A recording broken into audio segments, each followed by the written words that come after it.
When I hear the term roguelike, I kind of get this immediate image in my head, right? Like those old school dungeon crawlers.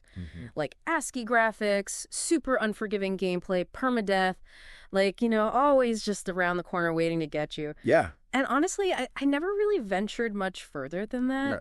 But prepping for this deep dive and really digging into the history of roguelikes, Yeah. I gotta say, I was totally sucked in. Really fascinating stuff, even for someone like me who hasn't really spent a ton of time with the genre. Well, it's interesting, right? Because what is it about roguelikes that's so captivating? Yeah. I think it's that blend of challenge and innovation, right? Yes. These games have been around for decades now. Right. Constantly evolving, but always staying true to this core principle of really testing the player's skill and their strategic thinking. Yeah.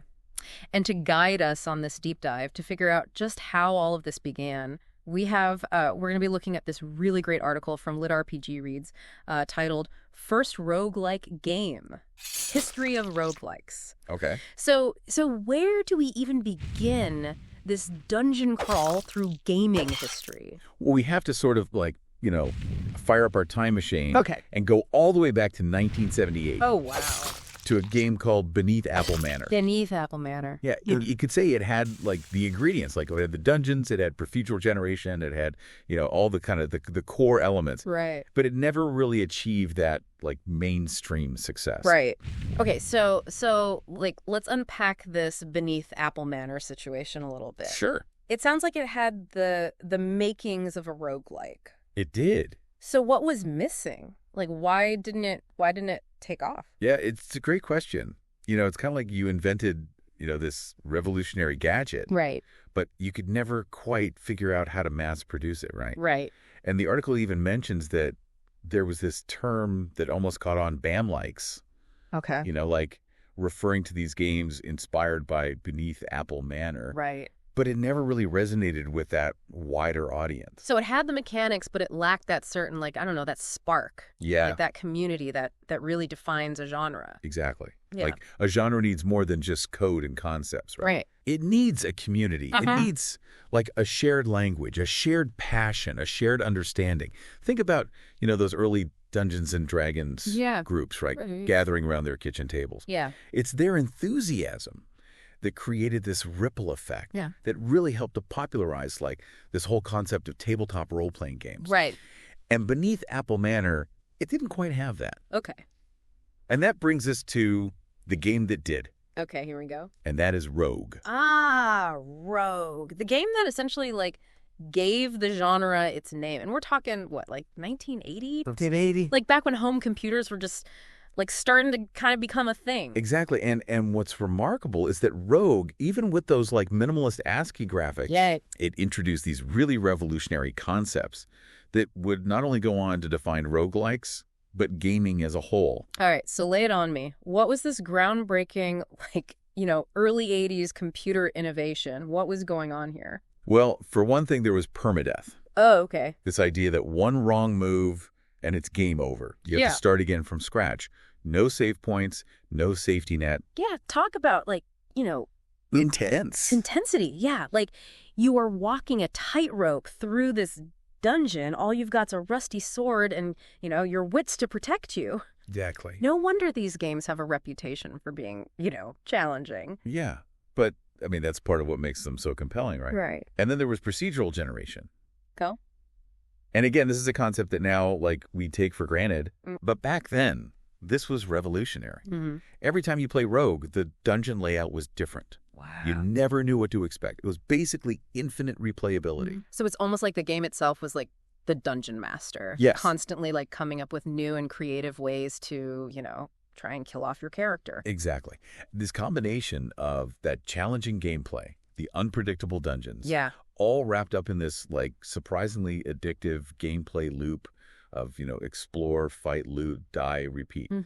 This captivated players. Rogue really proved that even with limited technology, you could create this deeply engaging and endlessly replayable experience. So Rogue lays the groundwork, establishes these core tenets of the genre. Yeah. What happens next? Who picks up that torch and runs with it? Well, as often happens with these, like, groundbreaking innovations, others take notice. Yeah. They pick up that torch. Yeah. And they run with it. They start adding their own unique twists and turns to the formula. So it's like finding that secret passage that leads to a whole network of unexplored dungeons. That's exactly. Each one more intricate, more challenging than the last. Exactly. So who were these intrepid explorers of, like, this early 80s roguelike scene? Well, we've got a trio of pioneers to thank for really solidifying the foundations of the genre. Yeah. Hack, Moria, and Larn. Okay. Each one brought something new to the table. Okay. Really, like, pushing the boundaries of what these games could be. All right, a trio of trailblazers, each one adding their own, like, signature to the dungeon walls. Let's start with Hack. What set it apart? So Hack was released in 1982. Okay. And it really focused on refining that core gameplay loop established by Rogue. So if you think of, like, Rogue as the rough draft, Okay. Hack was, like, the polished manuscript. Right. Really, like, honing in on those addictive elements. Right. And, like, solidifying that basic roguelike DNA. So Hack is, like, back to basics, mastering those fundamentals. Exactly. Whereas Moria, now that's a name that evokes, like, these epic fantasy adventures. Absolutely. Please tell me it lived up to its name. Oh, it definitely did. Yeah. Moria, released in 1983, dared to venture beyond those, like, abstract dungeons of its predecessors. Okay. It drew inspiration from Tolkien's Lord of the Rings. Oh, wow. To create a more immersive and thematic experience. So instead of just, like, nameless dungeons, generic monsters, Right. Moria gave players a sense of place. Yes. A world, like, steeped in lore and mythology. That's a pretty big leap for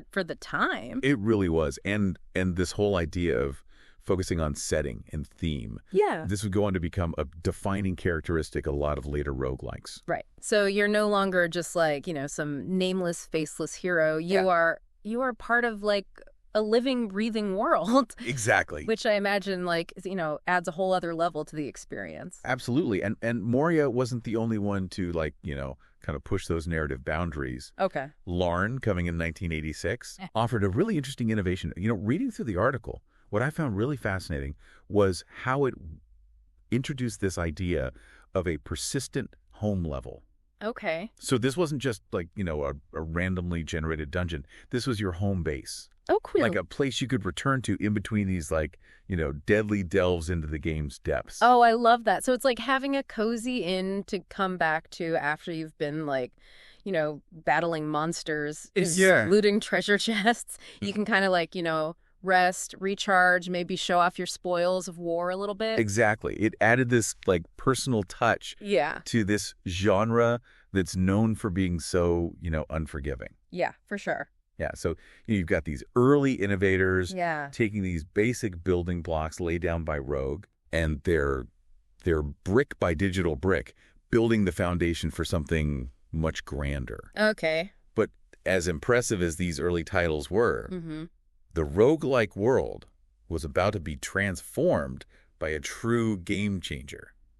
NetHack. NetHack. It sounds like we've reached, like, a turning point. Absolutely. In our dungeon crawl through history. Yeah. Every great story needs its epic climax. It does. What makes NetHack so revolutionary? Well, released in 1987, okay, NetHack wasn't just another roguelike. Okay. It was a combination of everything that came before it. Right. Refined and expanded upon on this massive scale. So what are we talking about? Is it the graphics? Is it the gameplay? Is it just, like, the sheer size of the dungeon? What are we talking here? It's all of those things and more.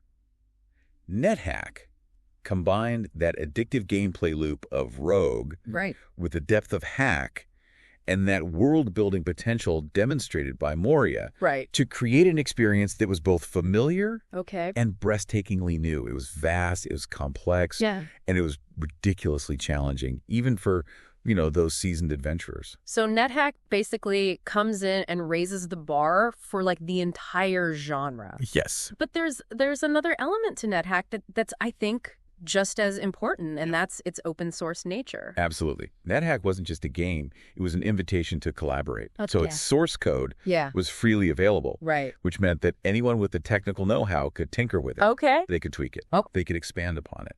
And this led to this thriving community of developers each one contributing their own unique vision to the NetHack experience. It's like that old saying, it takes a village to raise a roguelike, right? Exactly.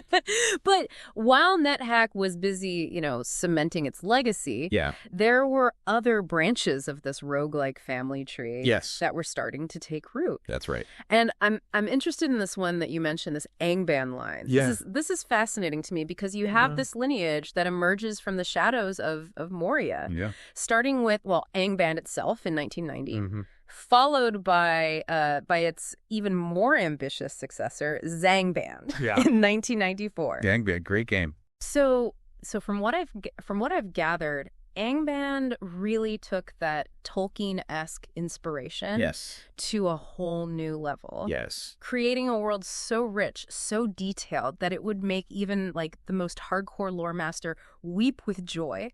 Absolutely. Right. Yeah. And then Angband comes along and takes it a step further. He does. Introducing this game-changing mechanic that would have a profound impact, not just on roguelikes, but honestly on the RPG genre as a whole. Yeah. And that is the randomly generated overworld. The randomly generated overworld. Okay, so now we're talking. Because now, instead of just being confined to the depths of this dungeon, you've got this vast, unpredictable world to explore. Exactly. So Angband, you had towns to visit, you had quests to undertake, there were hidden secrets to uncover. Wow. It added this whole new layer of like strategic depth to the gameplay. So we often associate the term open world with, these more modern games, but it sounds like Angband was like way ahead of its time. Oh, absolutely. And that innovation, that didn't stay confined to like the Angband lineage. Right. This idea, this overworld concept, influenced countless other roguelikes. Right. It really started to blur those lines between dungeon crawlers and grand adventure. So by the mid-90s, roguelikes have embraced depth, complexity, even this like touch of Tolkien-esque grandeur. So where does the genre go from here? I mean, do developers just keep like pushing those boundaries? That's a great question. Or is there a return to simpler times? It's funny how like, creative trends kind of swing back and forth. Yeah. Between like, pushing the boundaries and kind of revisiting their roots. Right. So did the late 90s and early 2000s see like roguelikes experimenting with new ideas, or was there like a movement back towards that classic like rogue simplicity? I think it was a little of both, to be honest. Okay. You had some developers who were really interested in continuing to push the boundaries of complexity. Right. But then you also had others who, they were looking to recapture that sort of like elegant minimalism of the genre's origins. Yeah. But even those simpler games, they often incorporated like the lessons learned from those innovations of the past. Right. So, for example, /M, which was released in 1998 as like a variant of NetHack. Okay. They started to experiment with graphics that went beyond those simple ASCII characters. Okay. So they were offering players this like more visually engaging experience. It's like roguelikes discovered, the joy of color palettes and pixel shade. Exactly. Exactly. What a time to be alive, right? Right. So beyond just like, the visual upgrades, were there any other kind of like notable, shifts happening in the roguelike, landscape? Well, the article mentions Dungeon Crawl Stone Soup, which was released in 2006. And this was kind of a pivotal moment. Okay. Because it really struck this like remarkable balance between innovation and homage. So it was streamlining the gameplay to make it like more accessible to new players, but it still retained that like that classic roguelike depth. So Dungeon Crawl Stone Soup, it's like the roguelike equivalent of comfort food. Yeah. Like, it's familiar, it's satisfying, but, just enough of a twist to keep things interesting. Right. So what was it about it that really appealed to, like, both the veterans and the newcomers? Well, one of the like key factors, I think, was its approach to complexity. Okay. So instead of overwhelming players with, a million different stats and systems and obscure mechanics, Stone Soup really streamlined the experience. Right. It made it easier to pick up and play without having to sacrifice that, that strategic depth. Right. And that accessibility, I think, was really key because it opened the genre up to a much wider audience. Sure. It showed that roguelikes didn't have to be these intimidating exercises in frustration. Yeah. Sometimes all it takes is just, like, a slightly gentler learning curve. Exactly. To help people, like, discover, the joys of a new genre. Right. But Stone Soup wasn't the only one, kind of revisiting those roots, was it? It was not. Didn't Brogue also kind of make a splash with this minimalist approach? It did. Brogue released in 2009, and they really took that, like, back to basics philosophy to heart. They stripped away a lot of the bells and whistles that had become, really common in a lot of roguelikes. Right. And they just focused on like delivering this really pure, distilled roguelike experience. It's amazing how even in like a world that's so saturated with like, flashy graphics, complex mechanics, right? There's still a place for elegant simplicity. Absolutely. What was it about Brogue that you think resonated so strongly with players? Well, I think it was a couple things. Visually, Brogue opted for this like really clean, minimalist aesthetic. Okay. That harkened back to like those ASCII graphics of Brogue. Oh, right. But it was still really beautiful in its own way. Okay. And gameplay wise, it just focused on like, those core roguelike thrills, tense exploration, strategic combat, that ever-present threat of permadeath. It was this really great reminder that sometimes less is more. Yeah, a minimalist masterpiece. I know. But even with this return to simplicity, yeah. That roguelike spirit of innovation that never really went away. It did not. And the article mentions this 7-day roguelike challenge. Oh, yes. Okay, that sounds intense. Right. Tell me about this like pressure cooker of game development. So the 7-day roguelike challenge, it's this testament to the indie spirit, really, that that thrives within the roguelike community. Right. Developers participate in this challenge to design, code, and release a complete roguelike game in just 7 days. Wow. It's incredible. A whole game in 7 days. Yeah, I know. That's wild. It sounds equal parts exhilarating and exhausting. Yes. What's the driving force behind it? Is it just like bragging rights, or is there something, a little bit deeper at play there? I think, while there's definitely this element of like friendly competition. Right. I think the 7-day roguelike challenge is much more about, like pushing creative boundaries, right, fostering innovation, right, and really like celebrating the joy of game development within a supportive community. Yeah. And the fact that it's produced so many like, great influential roguelikes just speaks to that. Yeah, it's like this like pressure cooker of creativity, right? You're forced to like think outside the box. Yeah. Iterate quickly. Yeah. Come up with inventive solutions. Yeah. And I love that it's like, this reminder that limitations can sometimes breed like amazing creativity. Right. So we've taken this deep dive into roguelike history. We have. What's your like biggest takeaway? Like what surprised you the most about this? I think what's so fascinating to me is just like the sheer resilience and adaptability of the genre, right? Yeah. Roguelikes have like weathered the constantly changing storms of the gaming world, right? Constantly evolving, experimenting, but always staying true to that core principle of challenging the player. And they've proven that innovation can happen at any level, right? From that like minimalist elegance of Brogue to the sprawling complexity of NetHack. It's really a testament to the power of a good gameplay loop. It is. Like those core mechanics of exploration and risk and reward and permadeath.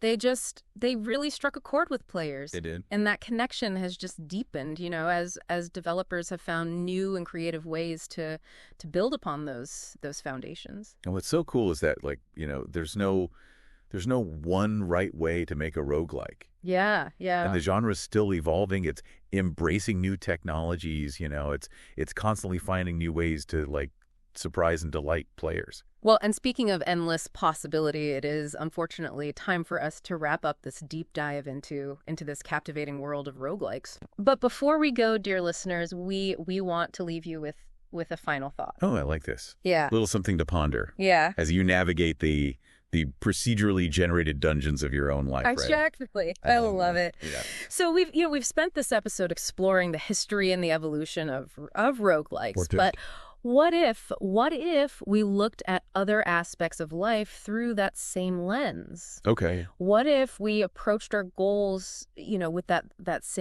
strategic mindset? Yeah. What if we embraced challenges as opportunities for growth? Right. What if we, accepted setbacks as just this inevitable part of the journey? It's like to find the roguelike within ourselves. Yes. To embrace the uncertainty, the challenge, the potential for both triumph and failure. It's a really fascinating concept. It is. And I think it really does speak to that enduring appeal of these games. It does. They offer this microcosm of life itself. They do. A space to experiment, to learn, to discover the limits of our own abilities. Absolutely. So as you face your own, metaphorical dungeons out there, remember those lessons of the roguelike. Yes. Be bold. Yes. Be strategic, and never underestimate the power of a good strategy guide. Who knows? You might actually find yourself enjoying the challenge. I love it. And on that note, we'll leave you to your adventures. Bye, babe.